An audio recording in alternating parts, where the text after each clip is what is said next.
Welcome. My name is Jeff Feathergill. I'm a clinical psychologist here in the Diocese of Fort Wayne, South Bend, who works with the diocese and the Holy Cross to provide assessments for young men aspiring to enter formation to the priesthood. And it's my honor to introduce the panel on formation for ministry in seminaries and universities. To my right is the Most Reverend Kevin C. Rhodes. Bishop Rhodes was appointed Bishop of Fort Wayne, South Bend in 2009. He earned a bachelor's degree in philosophy from St. Charles Borromeo Seminary and a bachelor and licensed degree in sacred theology and a licensed degree in canon law from the Pontifical Gregorian University in Rome. Bishop Rhodes was ordained a priest in 1983 and served as an associate pastor, and Hispanic ministry director in the Diocese of Harrisburg. In 1995, he was appointed to the faculty of Mount St. Mary's Seminary and became rector there in 1997. He was ordained a bishop on December 9th, 2004, and served for 5 years as Bishop of Harrisburg until being transferred to the Diocese of Fort Wayne, South Bend. He was installed bishop here on January 13th, 2010. While serving as Bishop of Harrisburg, Bishop Rhodes was president of the Pennsylvania Catholic Conference. He served on numerous committees and boards, including past chair of the USCCB Task Force on Healthcare, as past chair of the USCCB Committee on Laity, Marriage, Family Life, and Youth, as past chair of the USCCB Committee on Doctrine, and as a member of the Board of Catholic Relief Services. He presently serves as a member of the USCCB Committee on Doctrine and the USCCB Committee on Religious Liberty. Bishop Rhodes currently serves as vice chair of the Board of Trustees of Mount St. Mary's Seminary, as Episcopal moderator of the Society of Catholic Scientists, as chair of the Board of Directors of Our Sunday Visitor, and of the OSB Institute Committee.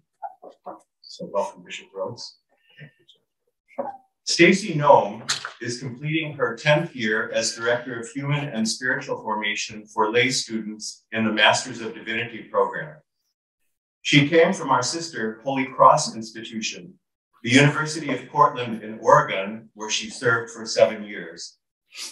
She teaches courses in leadership, authority, and power for both lay and ordination track ministry students. Her research and writing interests include formation for those preparing to serve the Catholic Church as ecclesial ministers, community formation and development, especially concerning communication and conflict resolution, and formation for marriage and family life. She is currently an officer for the Association of Graduate Programs in Ministry and has also worked extensively with JVC, NW, PACE, ECHO, and the House of Bridget on community formation and development.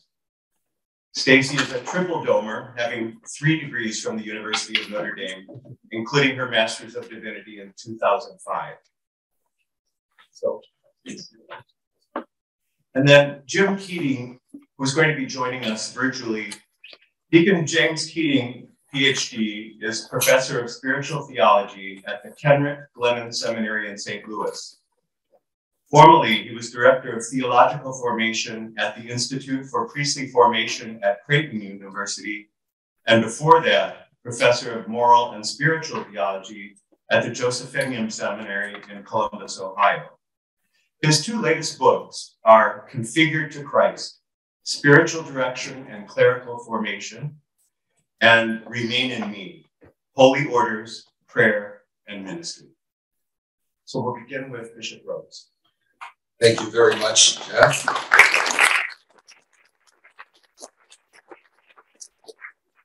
And a special thanks to Notre Dame for hosting this important conference, and thank you to all of you participating. 30 years ago, Pope St. John Paul II issued his apostolic exhortation on priestly formation, Pastores Dabo Vobis.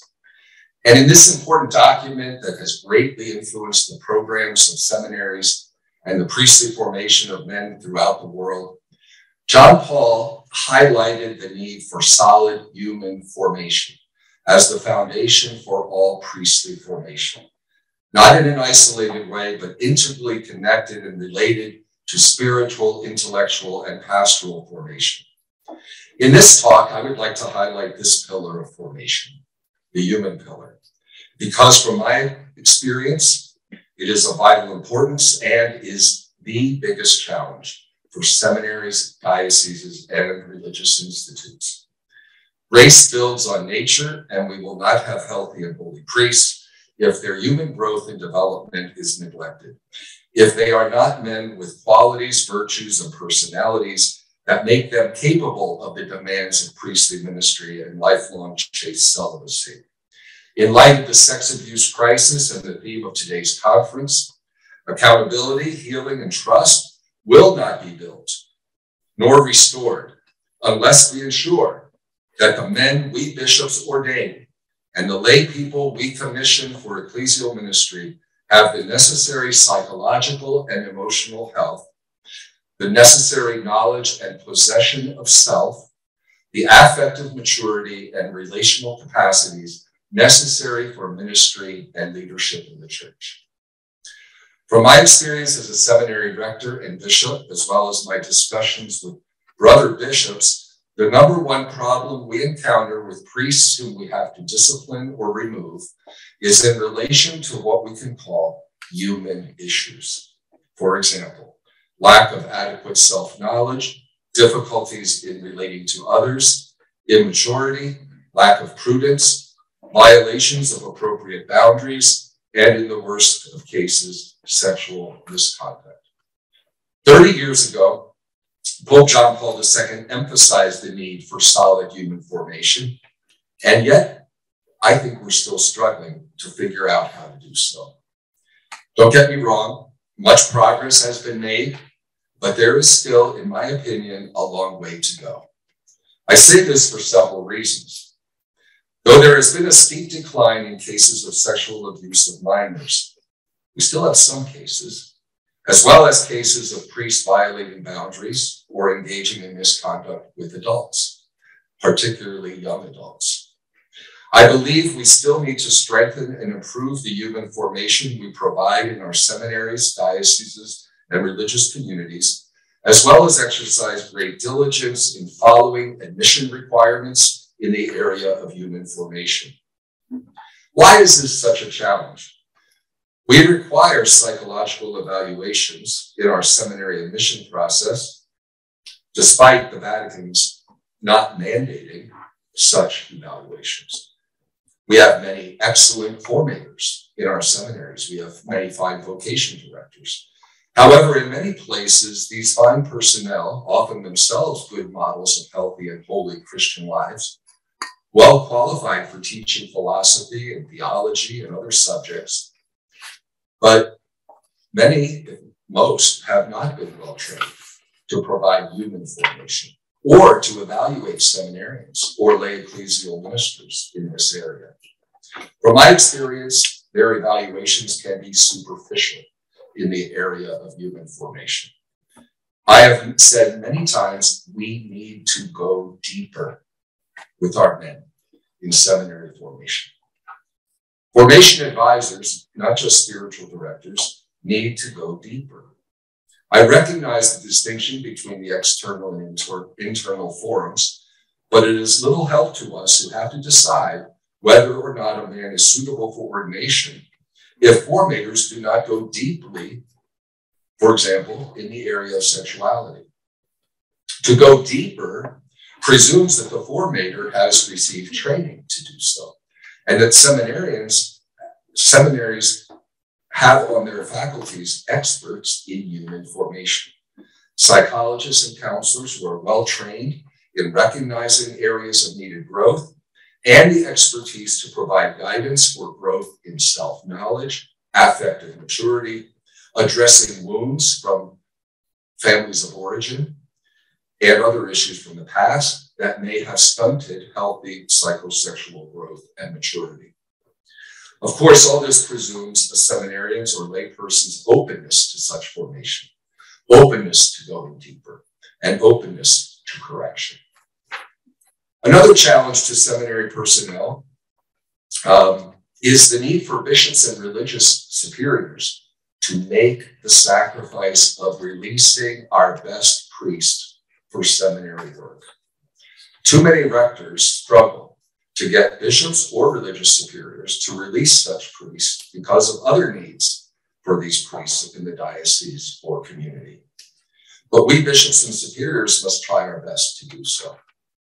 And we need to recruit excellent and faithful lay people and deacons and religious for our seminaries and for the work of formation. The Vatican does not allow lay people to serve as formation advisors of seminarians in theology. I hesitate to call this clericalism. However, I do not believe that it should be required that formation advisors be priests. Don't report me for saying this. Of course, priests need to be very involved in the formation of seminarians. We need priests on our seminary faculties. They have the experience of priestly ministry, for example. But if they do not have the expertise for human formation, why should they be entrusted with this task when there are very well qualified laity, deacons or religious, who would do a better job? Besides, the church requires that the spiritual directors of seminarians be priests. I would also like to mention the importance of hiring seminary formators who themselves are mature and self-possessed, who don't have such defects in their own character or their own maturity.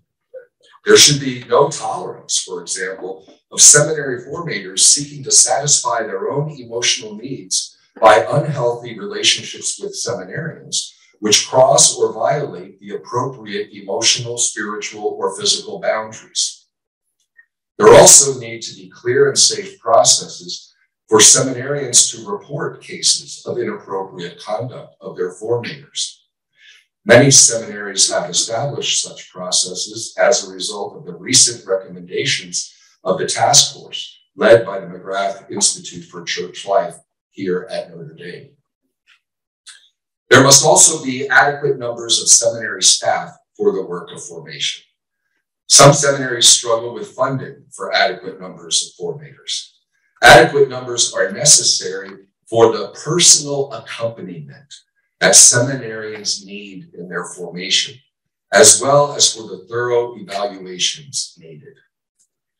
Formators who serve as formation advisors and spiritual directors need to really get to know the seminarians and need to have the time in their schedules for personal meetings. In some seminaries, formation advisors and spiritual directors have such a large number of advisees or directees that they are overburdened and unable to find the time needed for their work with individual seminarians. Of course, this is compounded when they have heavy teaching loads. All seminary formators need to be attuned to human formation, even if they are not formation advisors or spiritual directors. I think especially of pastoral field education supervisors and summer assignment supervisors.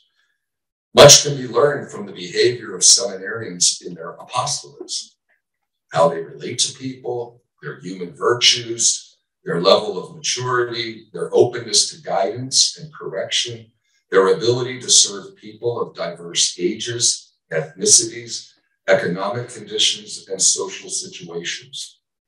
Do they respect all people? Do they truly give of themselves in service? Do they relate appropriately with minors? Supervisors need to be able to share with the seminarians and with the seminary personnel and the diocese or religious community the areas of needed growth of the seminarians. I find it a bit frustrating when I receive evaluations of seminarians which rate them excellent in every single category and do not point out any areas of needed growth. All of us have areas of needed growth. And when the supervisor or evaluators point out areas of needed growth, there needs to be follow-up by the seminary.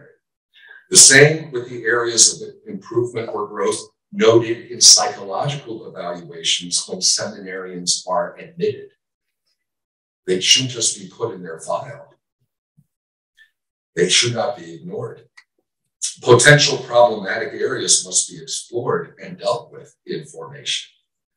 Of course, if these areas are serious, the applicant should not be accepted for admission until after the problems have been effectively dealt with.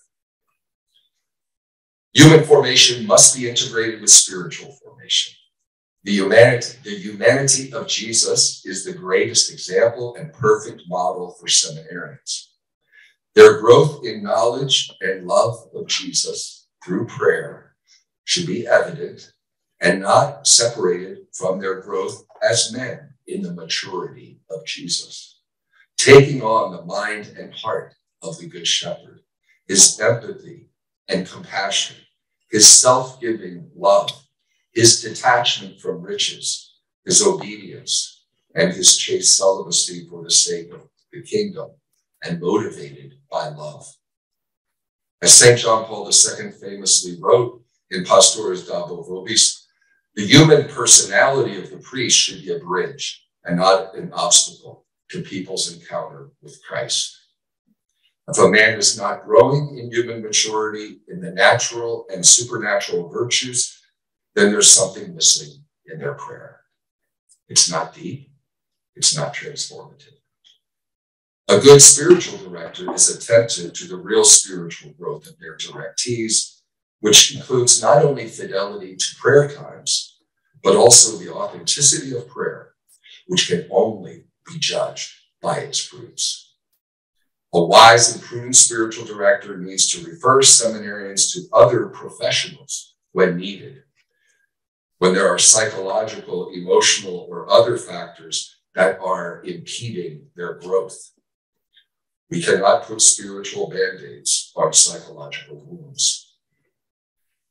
With the revision of the program of priestly formation, we have a great opportunity to improve our human formation of seminarians. With the added propedeutic stage of formation prior to seminary formation, we now have a dedicated period of time for primarily human and spiritual formation prior to seminary studies. We need to very carefully design the program of the propedeutic year and hire experts in human and spiritual formation. The Holy See has mandated this minimum 1-year stage in order to provide a solid basis for the spiritual life and to nurture a greater self-awareness for personal growth. This will be an ideal time to delve more deeply into the backgrounds and life experiences, good and bad, of applicants for identifying gifts and areas of needed growth, especially in affective maturity and chaste celibacy. I would like to add here also education concerning sexual abuse and misconduct with minors as well as with adults. The men should hear from victim survivors of abuse and learn about the terrible harm and damage of sexual abuse and misconduct. This should go beyond the normal training we give in safe environment and help them to become leaders in the combat against sexual abuse and misconduct in the church. The propedeutic stage should lay the foundation for priestly formation and include, as the new PPF states, and I quote, relational skills, for example, capacity for healthy and deep friendships, basic social skills and good manners, flexibility, adaptability, and basic capacity for empathy. Self-discipline, for example, capacity for hard work, awareness of the appropriate use of time, and basic self-control. Trusting relationship with formators, for example, openness to correction, awareness of the importance of transparency in formation, and growing sense of accountability, and healthy habits of self-care, end quote. The propedeutic stage is also an ideal time for growth in understanding of the celibate life. For example, ability to articulate the church's understanding of the promise of celibacy and the spiritual motivation for celibacy, growth in the virtue of chastity, and growth in the habit of healthy solitude. Applicants need to be accompanied in a personal way during the propedeutic and all stages of priestly formation to help them in their proper discernment of the priestly vocation. They need to be open to this formation if they are to proceed to the next stage of formation. I think Catholic colleges and universities can do a great service to the church by assisting our seminaries. Perhaps seminaries could collaborate with those that have departments or centers with expertise in matters of human formation, especially in the training of seminary formators. When our seminaries and lay ecclesial ministry programs are strong and effective in human formation, integrated with excellent spiritual, intellectual, and pastoral formation, the whole church benefits. Healing and trust is built up or restored when people see and experience mature, healthy, and holy priests and ministers. Thank you.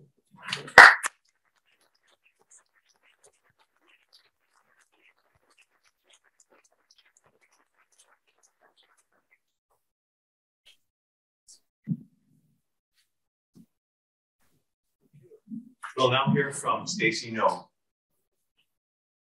Thank you for the opportunity to contribute on this essential topic for healing in our church. I'm honored to share the floor with Bishop Rhodes and Deacon Keating. I'd like to begin by saying I agree with everything my bishop has said. And in my remarks, I'd like to open echoing an insight Deacon Keating offers in a chapter from his book, Configured to Christ. Namely, that we face an ongoing danger in seminary and graduate formation for ministry if primacy of place is given to intellectual formation. For details on how this is currently the case, I would refer you to Deacon Keating's chapter. For our purposes here, I'll only note that seminaries and graduate programs of ministry are implicitly structured to preference intellectual formation, often, too often, to the detriment of the human, spiritual, pastoral, and communal formation necessary to support a life of ministry. We see this evidenced in the weekly schedule of the ministry student, which Bishop Rhodes referred to, in the disposition towards pastoral courses. Often they're distinguished from academic coursework as though there was a tiered system of valuation in which academic courses rise definitively to the top. In the resources allotted for intellectual pursuits, they're not only over and above, but often to the exclusion of resources for the remaining areas of formation. In the disproportionately low amount of attention given to explicit formation, humanly and communally. In faculty size versus formation staff, spiritual director, and support staff size. In the level of expertise and credentialing insisted upon to undertake intellectual formation versus the non-existent preparatory training offered for those undertaking human, spiritual, and pastoral formation. As Deacon Edward McCormick writes in his new Guide to Formation Advising, quote, "Most people who are asked to participate in formation work lack the specialized training and skill development that are needed for this important and complex ministry," end quote. These are just a few examples of how we see this primacy of place for intellectual formation structurally. Anecdotally, we saw this implicit primacy of intellectual formation play out in our very own classrooms just last week in relationship to this very conference. A professor was offering to cancel class and rearrange the syllabus slightly so that the over 25 ministry students, lay and religious, could attend the opening keynote. The initial response, voiced by more than one student, was roughly that they valued their classes as a primary responsibility and thought that other things should be fit around them in their priority. Their words. It's not my intention to throw any students under the bus, and it actually was a beautifully articulated statement of investment and commitment. However, this conference may be one of the most important opportunities in formation on accountability, healing, and trust that our U.S. church has seen in 2 decades. I'll return to this classroom experience in a moment. Why is it a danger if we allow seminaries and formation programs to maintain primacy of place for intellectual formation? I turn your attention to your handouts on the table. You're looking at data gathered by the Center for Applied Research in the Apostolate, CARA, as of 2018. The citations are on the bottom. This graph depicts the number of alleged offenses of sexual abuse in the church in 5-year increments. As you see, offenses were reported as far back to and prior to 1954. We already know, thanks to the 2004 John Jay report, Nature and Scope, that 80% of cases that came to light in the abuse crisis of 2002 happened before 1985. I've added a few historical markers to assist us in absorbing what else the graph has to offer. As Bishop Rhodes referred to, in 1992, then Pope John Paul II released the Apostolic Exhortation Pastoris Stavo Vobis. Monsignor Michael Hines, a great friend, wrote of this document, Pastoris Stavo Vobis was truly a game changer in ministerial formation. John Paul II, typically attentive to anthropological concerns, introduced, among other things, the category of human formation to seminary work. The humanity of the man to be ordained is critically important, as it is the instrument through which his priesthood is mediated. The work of grace, building on nature, is thus better served when a healthy, integrated humanity is the context of substratum in which, from which, and through which such grace operates, end quote. You can see the impact this began to have. In December 2001, the USCCB began the first phase of the revision of the program of priestly formation, what would become the 5th edition.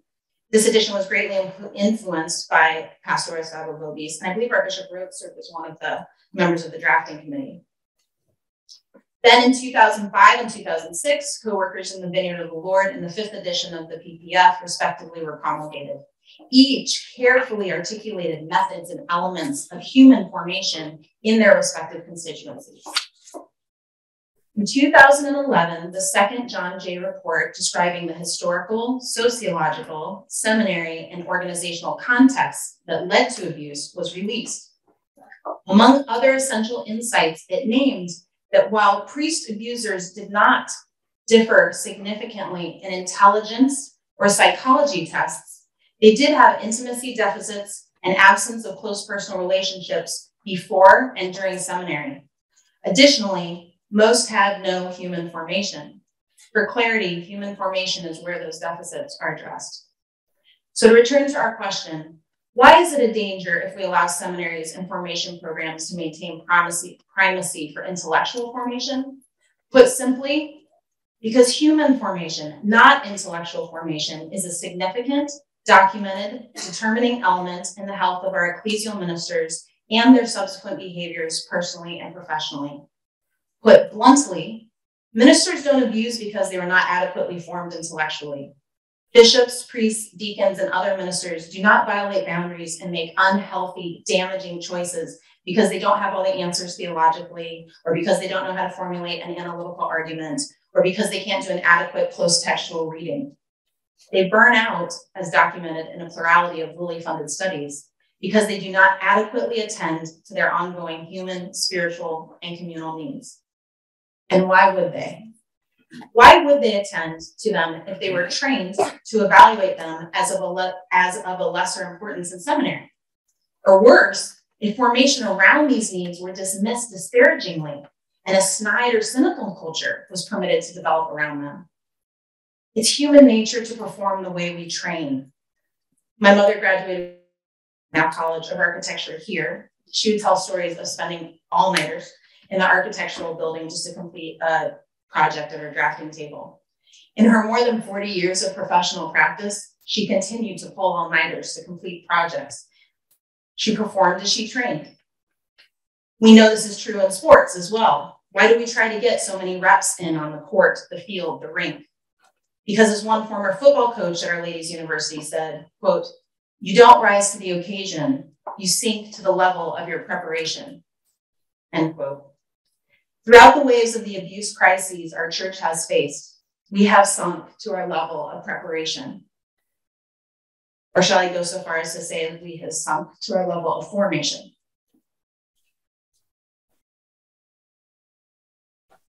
In the midst of the most recent wave of the abuse crisis, the greatest challenge to formation of ordained and lay ecclesial ministers was choosing to address the crisis head on and carefully crafting the spaces to do that. At that time, it was important that we didn't shy away from it. And it was also important that the community got to hold it in common. In subsequent years, the challenge in formation remains naming the reality of the ministerial context we find ourselves in, educating young students about the actual facts of the abuse, the timelines, the handling of it, contributing factors, helping them to prepare to enter a ministerial environment where this is present implicitly, and helping them to know how to avoid risk factors that could lead to dangerous situations in their own ministerial lives. So what practices to build or restore accountability, healing, and trust are especially meaningful or effective in the seminary and university context? I'll name three, and I'm sure Bishop Rhodes has had some excellent ones. I'm sure our co-panelists will have another excellent addition. First, utter transparency, or said differently, no silence, no hidden information. The key message we try to share is this is a formation program. We're all seeking to build the kingdom of God and serve the church. For that reason, we have the duty and ability to speak into one another's lives personally and professionally. So if you notice a behavior, experience a situation, or become aware of something, no matter large or small, name it to a member of the formation staff. Staff can decide how best to handle it, and it gives us more information to see a more complete picture of individual candidates for ministry. We try to explicitly take silence and hiding off the table during orientation and in ongoing opportune moments. As you can likely tell, this is all about building a culture. For this to function as it should, we have to cultivate and maintain good, trusting relationships among the formation staff, faculty, administration, and students. Next, to build internal accountability in seminaries and the university, we need diversity in the formation community. By this, I specifically mean gender diversity, ordination status diversity, age diversity. Said differently, we need joint formation. Train seminarians and lay candidates for ecclesial ministry together. Note, as I have said elsewhere, there's a difference between together and alongside one another. I do not mean they should simply share a campus, facilities, or instructors. I mean they should be in class, in ministry, in conversation, in prayer, in community, together. We cannot form graduate ministry candidates to serve the people of God in isolation from the people of God, i.e. the laity. Seminarians and candidates for religious life are not breaking the rarefied formation bubble with only 6 to 8 hours a week when they go to a ministry placement. Formation in an integrated communal context produces precisely the type of ecclesial ministers we need in order to move forward as a church. Community relationships form leaders who are authentic, resilient, and empathetic. They comfortably share power rather than gathering it unto themselves. In the shared formation context, they learn to be accountable in every aspect of church ministry, from administration to pastoral care, from preaching to stewardship, from professional integrity to affective maturity. This makes them stronger, healthier, more balanced future servants of the church because it exponentially magnifies opportunities for human formation, while simultaneously breaking down any potential isolation from the people of God. Back to my earlier classroom anecdote to illustrate this point. As I've mentioned, the initial response to potentially canceling class to attend the opening keynote was a beautifully articulated ideology that students valued their classes as a primary responsibility and thought that other things should fit around them in priority. Before the professor even responded, another student of different ordination status raised their hand and stated that they valued all aspects of their formation equally, of which class was just one. When they're formed together, they can organically act as checks and balances to one another. One point of information, formation together does not happen in the vast majority of seminaries in the US, and to my knowledge, none that train diocesan seminarians. Third, we need well-trained, diverse formators. Formation is a complex, intricate, multifaceted, tender, highly specialized, still evolving art and science. It is hard, taxing, and vulnerable for the formator. Why? Because anyone working in formation is themselves subject to ongoing formation. I've experienced this a number of times myself. Most recently, in a one-on-one, for want of better language, I caught a student in a lie. They acknowledged the lie, and then we had a very good conversation after that. 3 weeks later, in our next one-on-one, the student asked if we could return to that conversation. I thought that was great, and so we did. And the student said that they had felt deceived in that conversation. It was a very hard thing in catching someone in a lie for them to then tell you that they felt deceived. However, as the conversation ensued, it became clear the student wasn't wrong. The way I had information and used it did limit the student's freedom. It was a real opportunity for me to grow as a formator, and I'm grateful. As John 15 says, only the branch which does not fear being pruned by the heavenly vine dresser can bear much fruit for the individual and for others. In Christi Fidelis Laicii, John Paul II wrote, quote, "There's the conviction that one cannot offer a true and effective formation to others if the individual has not taken on or developed a personal responsibility for their own formation," end quote. As formators, we cannot be hypocritical. We have to be willing to do and live what we ask our students to do and live. A lot of folks aren't okay with signing up for that level of radical integration and personal challenge. Among the ordained, formation work is not often a person's first choice of ministry, understandably. For all these reasons, it's essential to form formators intentionally and well, as the bishop referenced.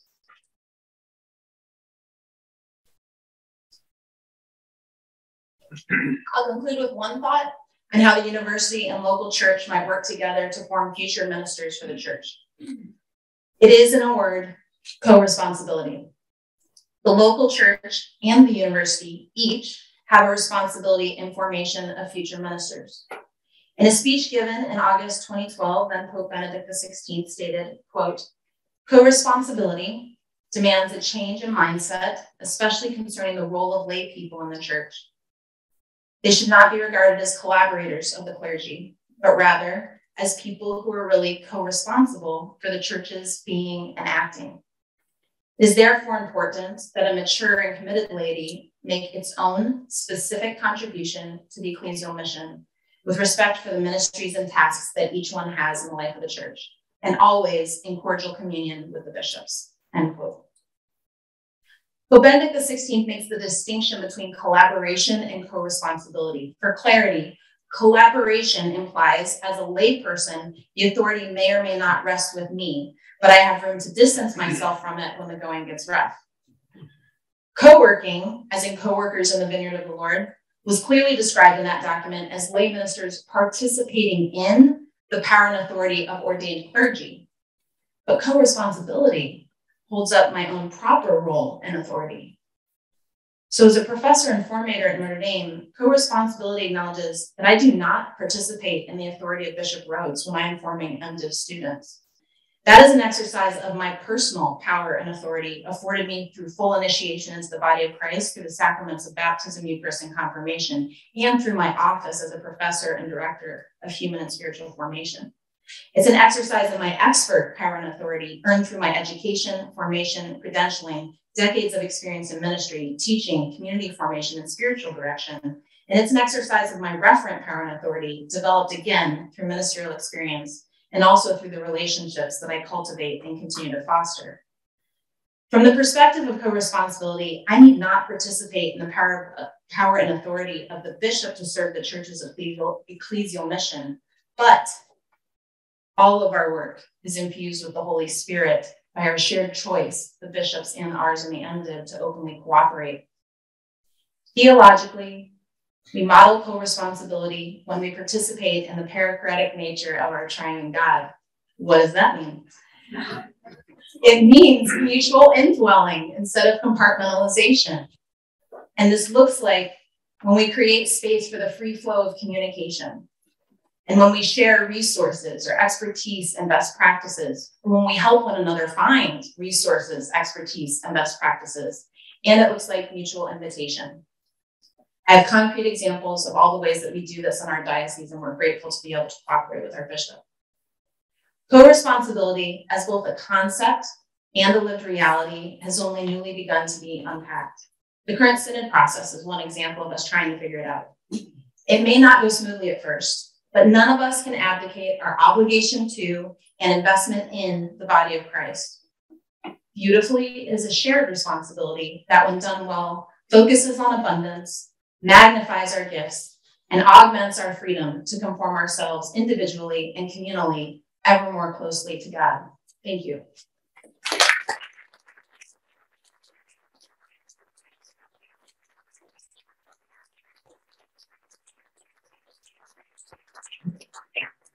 Stacy. We'll now move on to our virtual presenter, Deacon James Keating. Dr. Keating is professor of spiritual theology at Kenrick Glennon Seminary in St. Louis. Formerly, he was director of theological formation at the Institute for Priestly Formation at Creighton University. And I realize I already done this, so we don't have to go through that. So we'll welcome Deacon Keating. Great. Good morning. Glad. Hope you can hear me well. I'd like to thank Bishop and Stacy for their comments. Of course, being the last to go, I have the benefit of just kind of integrating what they say in my own mind regarding my own comments, and just a couple comments based on what they say. First, I just want to emphasize what Stacy said about culture. This is probably one of the most important things regarding seminary formation, the culture of the formation staff. One of the main items there to develop a good culture would be the love of the church as the church understands herself. So the avoiding of divisions, the avoiding of private agendas, the avoiding of partisan agendas. So the hiring and the formation of seminary staff as a unified culture, executing the mind of the church as the church understands herself in the area of the formation of clergy. That's absolutely paramount. Satan and evil forces always love to divide. And when they divide, they isolate. And when they isolate, these private agendas can wreak further havoc on the church. So the gatekeeping of our formators is most crucial. And as Bishop alluded to, the allowing of the best to be released to work in seminary formation is crucial. The private agenda of certain priests on staff, seminary faculties, have wreaked havoc in the church for centuries, probably. But when there is a culture of unity around the mind of the church, there is a much better outcome regarding the sanity of the priests that are ordained. Second thing, I just want to highlight what Stacy said about intellectual formation. And with her idea of integrating lay formation with clerical formation is quite revolutionary.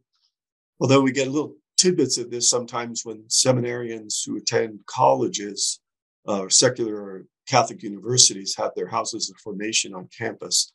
Sometimes there's a nice integration going on there. But that would be revolutionary at the graduate level, let's say. Another revolutionary idea that I would put forward would be the end of the MDiv, not to threaten Stacy's tenure or anything, but if we could end the MDiv and develop a new form of formation, very much along the lines of what Bishop Rhodes was saying regarding the propedeutic year.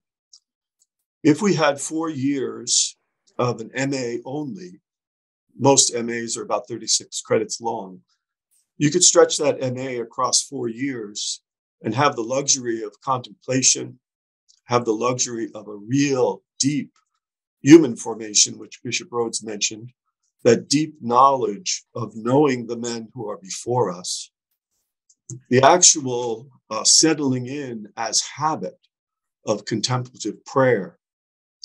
Of course, we wouldn't forego the pastoral formation that's necessary or anything like that.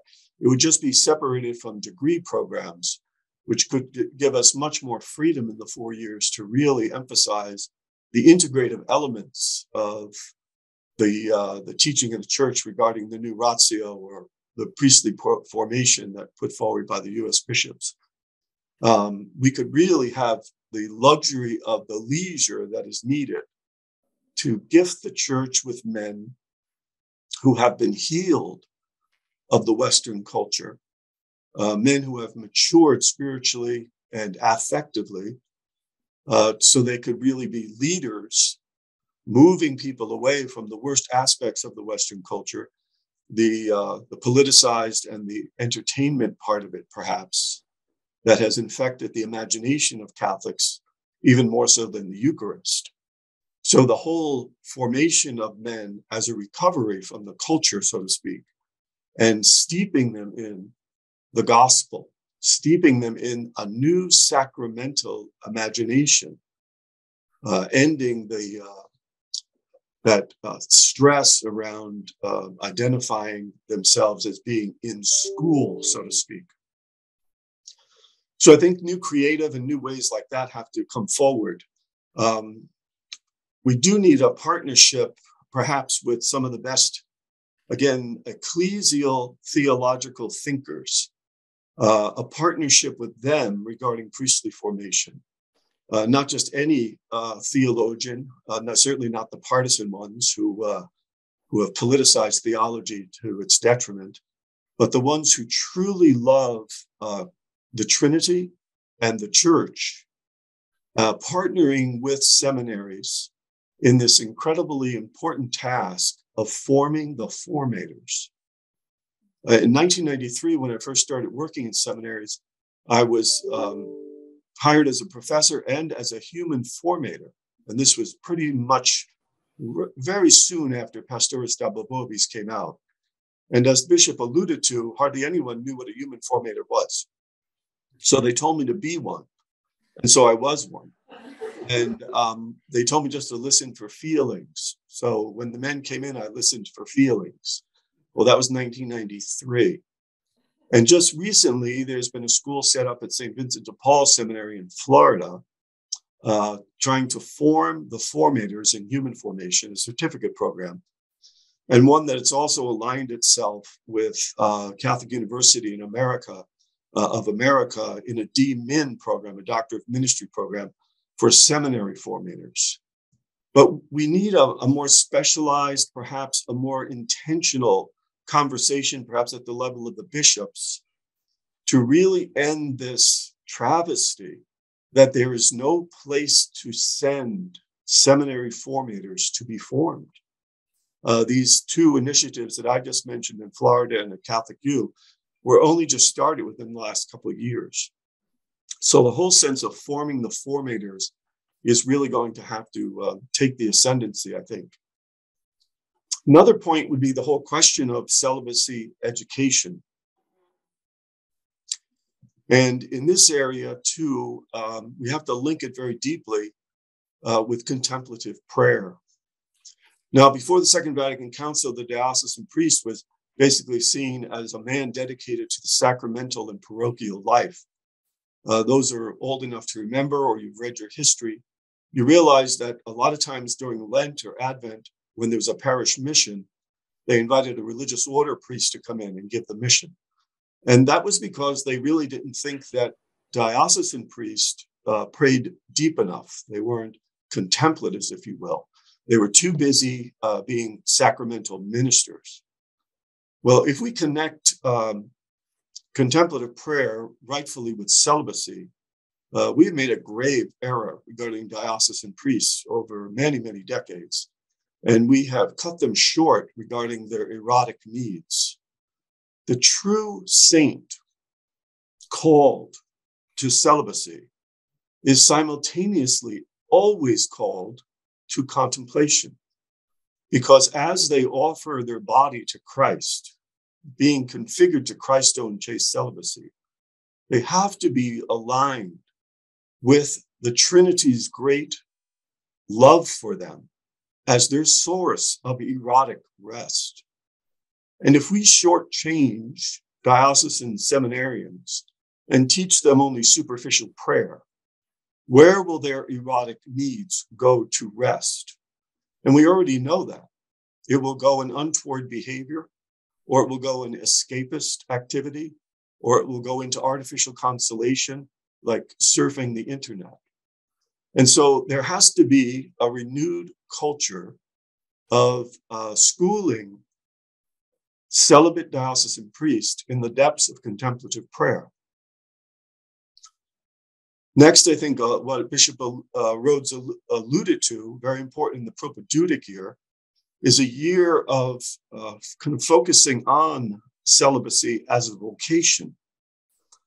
All too often, the celibate part of the Western priesthood has come almost as a sidecar to priesthood. The emphasis in many seminary programs was on priesthood itself. You'll be a good priest. We hope you're going to be a priest. Please be a priest for us. And then, oh, and by the way, if you are going to be a priest, you can't get married. And it was a kind of grin and bear it understanding of celibacy. Of course, this has ended somewhat, but it has to be totally eradicated. And one way to do that is perhaps during the propedeutic year, is to really help the men discern, not if they're called to be priest, but if they're called to be celibate. If they are called to receive holiness by a complete bodily self-donation to the love of the Holy Trinity.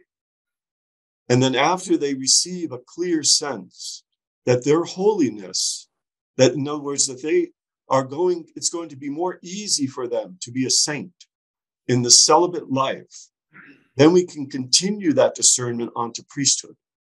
But first, let's decide if you're called to celibacy.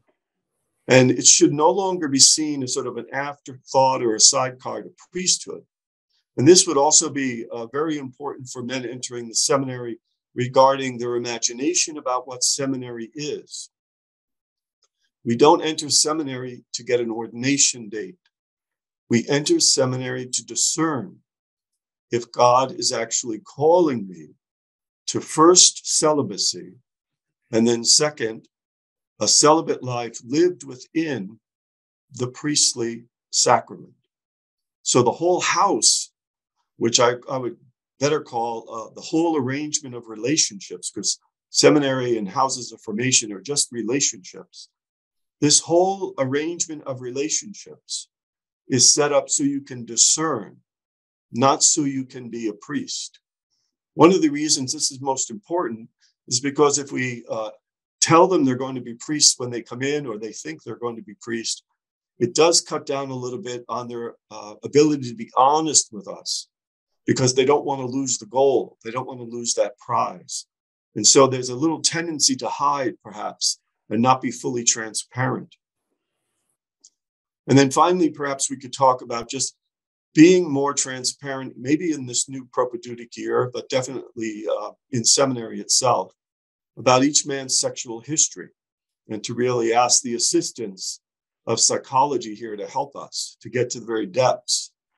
There have been some sexual histories that were known only after admission, very serious sexual histories like incest or many multiple partners, fornicating partners before they entered seminary, that the seminary formation staff had no knowledge of, didn't show up on the psych exam, and it wasn't revealed by the man himself. So this is very crucial knowledge that somehow we need to get at before the man enters formation. It could be even so crucial that we should bar him from formation if we could get it in the admissions process. We also need to, and we know that this is important for the church, but we have to be very careful about quantity versus quality, to somehow end the pressure on numbers. You know, the bishop himself wanting more men. Let's give this guy a chance. Could we give him another year? Could we, send him the old joke about this man will be good in a rural area, which basically means that he's got a lot of problems, and we'll send him in a place that has sparse population. We can't be that desperate for priests. And I know that will cause a great hardship on the church. But at this point, we have to kind of release the pressure put on seminaries to push men through, because we know we need more bodies, we need more priests. So if we could have a deeper conversation with bishops on that in terms of their own freedom to perhaps unleash that pressure themselves on seminary staff, I think that would help regarding the freedom of formation of men who have a real quality and a real possibility of becoming good priests. And I'll end there, and then if anyone has questions, we'll just finish with that conversation. Thank you so much.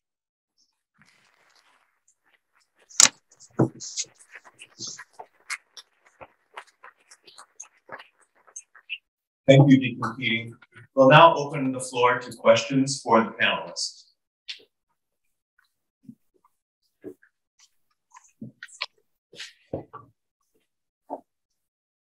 Hi, thank you all. This was excellent. I'll try to be super brief because I'm sure there are lots of people who want to ask questions. But I mentioned last night that that I was invited recently as a victim to a workshop on seminary formation. Really delighted, Bishop Rhodes, that you say that that seminaries need contact with victims, with survivors, and for the survivor, it means a lot to be able to have a horrible thing received as a gift for the church. But anyway, the one part of it, the only part of it that disturbed me, was something that connects to something you were saying, Stacy, about how the seminaries kind of mimic the problems of some of their formation, specifically in that the diocese only really thought about how to weed out that little narrow 3% who do a vast majority of the cases. I'm so glad that so much has been done to understand that 3%, to identify them, to make sure they don't end up in front of parishes. But nothing really on understanding the 97%, nothing at all on understanding adult cases. And I noticed by the end of it in a Q&A session with the guys, the very last event, that the guys were also thinking that what we were talking about was the monsters. And they're not monsters, so they weren't thinking it was them. They weren't thinking the kinds of things that we're talking about as something that they could be vulnerable to. And I walked away really disturbed about that, especially because I really liked these guys after the days I spent with them. So my question is, how do you get past, for one thing, that othering of the perpetrators, such that I'm sure no one in this room thinks of themselves as one of those serial perpetrators of young children, right? Nobody thinks of themselves like that at this stage, at least, right? But actually as something that, no, you could do this. This might be you. The guys who were supposed to think hypothetically, if they were accused of something, they were like, well, of course, imagine in that case it would be a false accusation, or my brother priests were accused. That would be a false accusation. How do you move past that? Thank you for the question, Emily. I'd say first, I don't want to convey that I think I don't think the U.S. Presbyterate has been mimicking what they were taught in formation and seminary. I think that they haven't gotten fullness of human formation possible yet in seminary, potentially. To the question of who abuses and helping people understand it, I worked for a year with survivors of sexual assault and domestic violence in Alaska. And one of the first things that became very clear in all our training is each of us needs to recognize, every single person needs to recognize the difference between you and someone who abuses physically, emotionally, sexually, or other is the choice to abuse. And so that means that all of us need to attend to our risk factors all the time. A parent has to attend to the fact that I'm really frustrated with my little baby because I haven't had enough sleep. Like, that's a tipping point decision moment.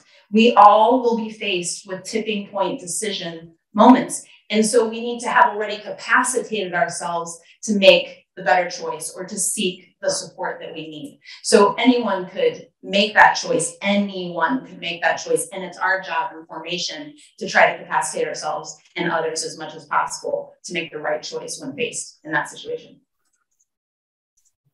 I would just like to add on another note about the importance of meeting, of the seminarians hearing personally from victim survivors. We have the experience, I've had the experience so many times when there's been an incident of sexual abuse or misconduct with a minor or an adult, as I said earlier, a typical young adult, so much outpouring of sympathy for the priest or the cleric who's abused. Now, because they know the cleric, they don't know the victim.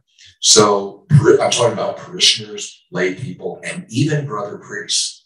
They will say to me and to our victim assistance coordinator, Mary Goloski, who's here, oh, we're praying for Father so-and-so. How is he doing? And they're not asking about the victim. That kind of drives me crazy. I'm not saying we shouldn't have compassion for the abuser and their conversion, or that we don't care about them. But, there's this lack of understanding of the harm and the suffering of victims, even after everything we've been through. I'm talking the last year, I've had situations like this. And somehow people need to be educated, including our priests and seminarians, about the damage, the harm, the suffering that this causes in the lives of innocent people. So I just wanted to add that. Deacon Keating, did you have anything in response to the question? Well, as deep background, not immediately to the question about the abuse, but again, as deep background to the prevention of abuse, a shift in consciousness of those who are studying in the seminary from being men who want to love the idea of being a priest to being men who love the lay life. The majority of priest life, of course, is serving the laity. And it's amazing how little you hear about that in the seminary. And what you hear is about priesthood. And from the seminarians, a lot of times, the idea of priesthood. They just love being the idea of priesthood. And I'd like to hear more and more of a shift happening in their consciousness that they actually want to be a priest because they love the lay life. I think that would be a turn toward spiritual and emotional maturation. Thank you.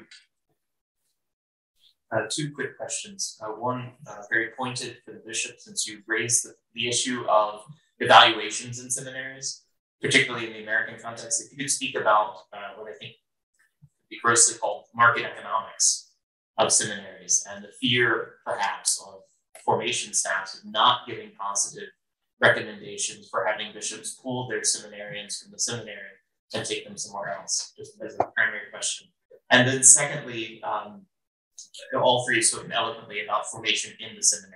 Excellency, I believe you know from your experiences as everyone else that continuing formation is an area that continues to be lacking, especially when, as Professor Norm referenced, the question of burnout. So what can not only be changed in seminary formations, but what can be instituted as regarding continuing formation, particularly when brother priests begin to burn out? Thank you. Thank you, Father John Paul. Great questions. I have a kind of a very personal experience regarding your first question, the market economics. When I was rector, I actually lost a couple dioceses from sending because we would not approve someone for advancement. And one was a rather large sending diocese. They were so upset with me and with the faculty that we weren't approving someone for advancement who had serious issues, or a few men from this one particular diocese, serious issues. So we said they should not be ordained. The diocese pulled from our seminary and sent to another seminary. Interestingly, the new bishop of that diocese has said to me, I can't believe, because he had problems and we had to remove, And so that was an issue, and I guess in some places it still could be. What I find is I'm wanting more from the seminary. I want them to be more discerning, but that's a whole nother question. The second question, the ongoing formation of priests, continuing formation, I agree very much. That's so excellent. We've been working in recent years, I'd say the last 4 or 5 years in this diocese, to have for ongoing formation for our young priests, those ordained within their first 5 years of ordination. So we've structured that now. They have mentors, we have sessions with them, and I think that's been helpful. I think that's really important because we're finding that is absolutely necessary in that transition from the communal life of seminary to full-time priestly ministry. Of course, I'm not saying there shouldn't be also ongoing formation after 5 years, but there's still a lot of learning needed in that transition period. I think we have resources, and I use Catholic Leadership Institute, where they come in, Good Leaders, Good Shepherds program, Next Generation Parish program. So there are things out there that I think have been very helpful. One of the challenges that I've had with some young priests is when they feel like they don't need that. Like, okay, they're now ordained, they want to be in the parish, and they're saying, oh, Bishop's making us, spend a week or a month, or it's not a week, it's probably 3 or 4 days every other month. But they really do need that formation in leadership, but they think that they don't. So that takes a little convincing on my part, and I make them go. So that's.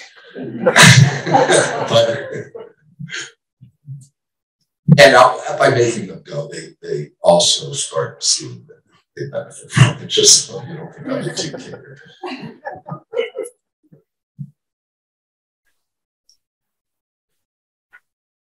Thank you all again for all of your comments. I have one question going off of something that Stacey said in relation to Deacon Keating. Stacey, you continually emphasized a diverse formation staff as a necessity for holistic formation. And Deacon Keating, you had raised kind of the question, or you raised the point that there should be unity among the formation staff, particularly in light of polarity or polarization in Western culture. Interestingly, I think that raises the question then of if that unity of not being partisan or having different perspectives, how then, in light of Stacey's call for diversity on formation staffs, do we prevent seminary formation from happening in a vacuum and prevent groupthink at certain seminaries? Because you did emphasize the importance of culture. And I think especially in the abuse crisis, cultures of cover-up, cultures of groupthink really have perpetuated a lot of harmful ideologies. So I was wondering if either of you could speak to that, of how we hold that unity and diversity together, as we see within the interior structure of our own church, where we have multiplicity and Catholicity and not necessarily uniformity. Thank you. Thank you, Julia. I'll defer to Deacon Keating first. Yeah, I don't think the doctrine of the church is partisan.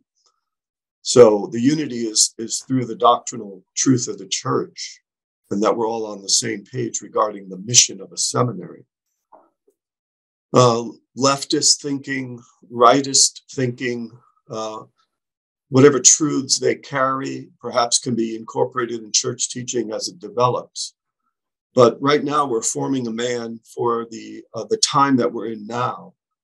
And the unity that we have is around, let's just say, the catechism, if you will, the doctrine of the church. We can have conversations, obviously, with the left and the right, but those are just conversations. What we need the unity of a faculty and a formation faculty who has the best interest of the church in mind, not the interest of their own group, so to speak. And so that's the unity that I'm thinking. Also, the unity around the vision of the bishop or the rector as well. And this does not in any way bespeak a hiding culture.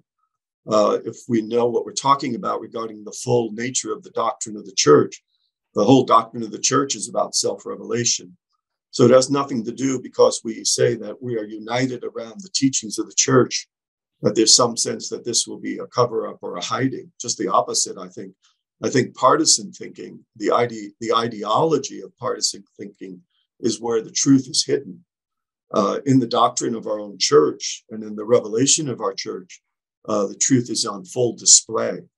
So we need to hire people, inform people around the teachings of the church, and that will keep us more sane, I think, as well.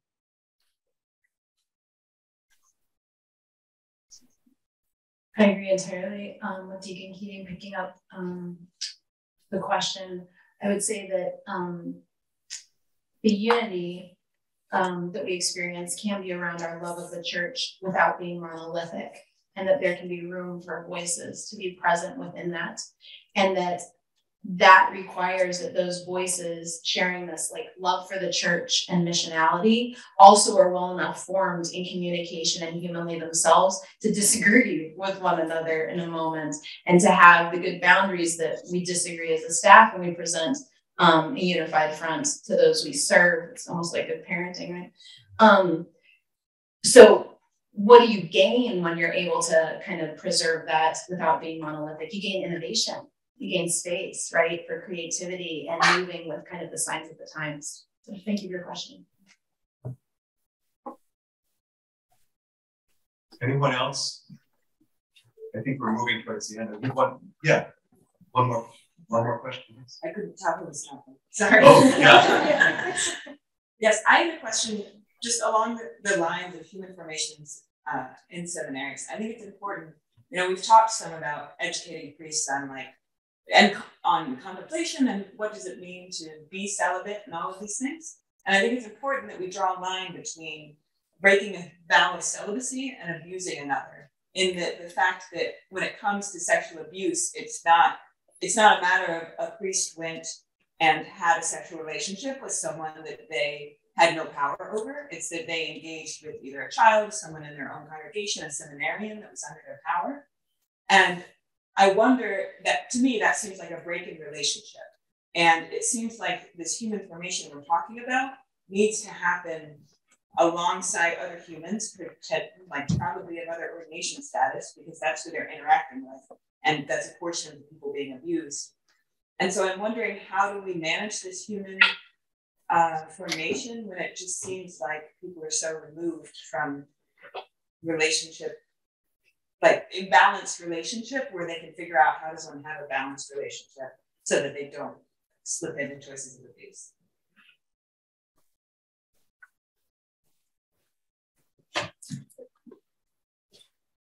Deacon Keating? Yeah, I had a little trouble hearing the question. You're saying that the seminarians are removed from human relationships? Sorry. Yeah. I think he might need you to speak into the microphone to help him hear. I think that part of the issue is that it seems like if seminaries are on their own, they're functioning specifically within an always like power dynamic structure of either your seminarian or your professor, and less engagement with people on your own level who are not other seminarians in a way that prepares you for the reality of priesthood, where you're interacting with people who, like, the power dynamic just isn't as clear, and you might not be aware of your own power as like the pastor of those people. Right. I think there's some truth to that. I mean, obviously, part of the clericalism question comes from the isolation of seminarians, perhaps being only formed among their own. We try to break that apart in the pastoral appointments and settings that they get. They all go to parishes, for example, on weekends, etc., where they're interacting and ministering with their peers and also other people of the parish. But yeah, I mean, the bishops would have to decide if there will ever be a time where seminaries would be open in the way that Stacy was promoting. From my own perspective, I see a lot of good to that. There may be some things that are lost in formation if that would happen. But yeah, I mean, if that's the movement of your question, then I think that'd be worth exploring. First part of your question about power and contemplation and celibacy. Obviously, I'm talking here about the normal male who feels that they are called to be celibate. And that's how I was framing the question of the absolute importance of making sure that these males know that their erotic needs are going to be met in contemplation, and also healthy, good friendships, and also friendships with their family, etc. We're not talking about the pathological person. However, there are a lot of boundaries that are broken. We know from the McCarrick case that vulnerable adults, certainly not all vulnerable adults who are abused by clergy, these clergymen are not just pathological. Some of them are just simply immoral. They're sinners, and they chose to be lustful. And so this whole question of forming normal men, healthy men, emotionally healthy men in contemplation so that their erotic needs can be met would be put in that context, the context of the striving for virtue. So that's why I said that comment. David, could I say one quick thing as a follow-up, because we talked about Stacy's revolutionary idea. I love the formation that the Holy Cross seminarians are getting here at the University of Notre Dame, and thanks to Stacy and the MDiv and the theology departments. I love the fact that they're in class with lay people, lay young men and women. And I come in and give a talk now and then, which I enjoy. But it's true, we don't find that for diocesan seminarians. As a matter of fact, I even asked, could I send my diocesan seminarians here? And I'm still asking about that, but that's up to Holy Cross. But I mentioned that I think the second best thing is where a seminary is on a campus with a university, because that's where my seminarians are now. So at least there's interactions and sports and other things, and philosophy classes and stuff too, and language classes, which I think is healthy and important. I just know when I entered the seminary as a junior in college, I went from a regular college to a seminary that was a fortress that you were not allowed to go out and interact. I mean, I thought I was going to go crazy my first year because there wasn't any contact with laity or other men and women my age, and I don't think that was healthy. I was only there 2 years. I was glad to move on, but that was the old model. So anyhow, I think it is, this revolutionary idea should be considered more, I think, by the bishops of the church.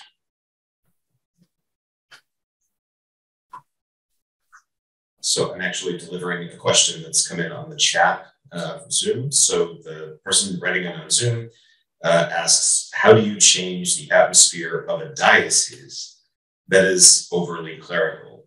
This seems to only allow a malformation of seminarians and young priests, and shifts focus from victim survivors to priests. So it wasn't clear whether or not it was speaking about the workings of a particular diocese and its offices, or more widely what's going on in the parameters of the diocese. So I'm not sure which aspect of that you'd all like to take up.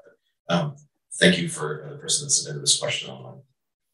I'm going to jump in and allow the bishop to kind of get the more extensive thoughts together, perhaps. This is just one two-tiered reactionary comment. One is to change the culture in a diocese. Of course, it matters what the bishop offers by way of culture, but I think it's wrong to think that only the bishop could change something, because he's one man who has the best intentions, and he has to deal with generations of presbyters that he's inherited.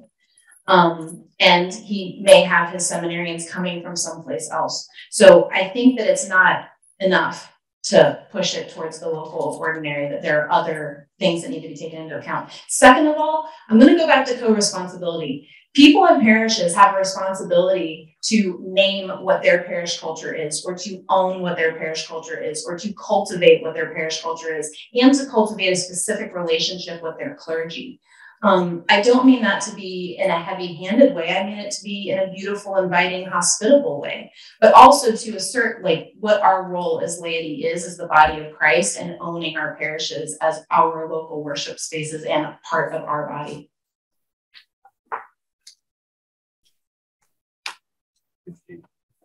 Deacon Keating? I'll just let the bishop speak.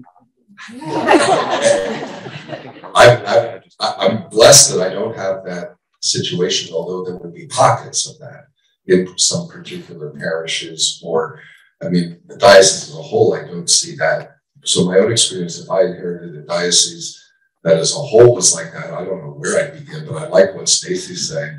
The role of laity would be really, really important. But I do think that there are, you know, at times little subcultures that are harmful to the diocese, to the unity of the church in the diocese. Sometimes little subcultures among priests and laity, and I see this has happened more frequently in the most recent years because of the polarization in the church, where ideologies have reigned of the far right or the far left. That is not good. We should not cater to that. But that's something I've spoken about a lot, and it is creating harm in the church. So we really have to address it, and I think it's the bishops, priests, and laity together address that issue. Some are being formed more by social media and various extremist political websites and blogs and everything, and the teaching of the church it's kind of it's not the true gospel, you know. So that's dangerous, and it's kind of a little bit of a poison in the church right now, and we have to make sure, especially that those that we're ordaining aren't infected with that poison and going out and doing harm. Yeah, that's a big challenge today. There's time for one more question. This is more of a comment than a question. As I was listening to Stacy speak, I was actually thinking, well, it sounds like we need formation for formators. And so thank you, Deacon James, for actually saying that out loud. What was going on in my head? As I'm a PhD student in the Department of Theology here at Notre Dame, and as I was listening to all of you, I realized that within our department, we don't have any formation to become formators ourselves. And as a person who is preparing to become an educator in the Catholic Church, whether it's in the seminary setting or a university institution, wondering. And Deacon James mentioned the two programs initiatives that are starting just in the past few years. Wondering how we can imagine, those programs that Deacon James mentioned was maybe certificate programs that are a little bit more expensive, but wondering what are the moments in our experience in the PhD program in theology to seize the opportunity for becoming human formators ourselves as we prepare to go into education. The department does an excellent job in talking about teaching, giving us teaching experience within the university, but human formation is something bigger and something beyond. So just wanted to thank you. Thank you. Just one to reply to that. We've noticed that as well in our department. My colleague, Dr. Tabulatka, and I have begun speaking about some ways to he does an excellent job with training PhD students to be educators and teachers. And we realize the lacuna that exists as far as what about when they're hired at seminary. And we can totally help with that. We know how to do that because our department does train some excellent future formators already. So we know how to do that. We just need to make sure to include the other programs within the department in that. Just one little plug, we're going to do a workshop in April for PhD students. Thank you. David, did you have any comments before we close? Okay. Well, we're going to break now for lunch, and then we'll be back at 1 o'clock for another talk. Oh, I'm sorry, 1:30. 1:30 for faith formation, moral formation, and ecclesial formation. So thank you for attending.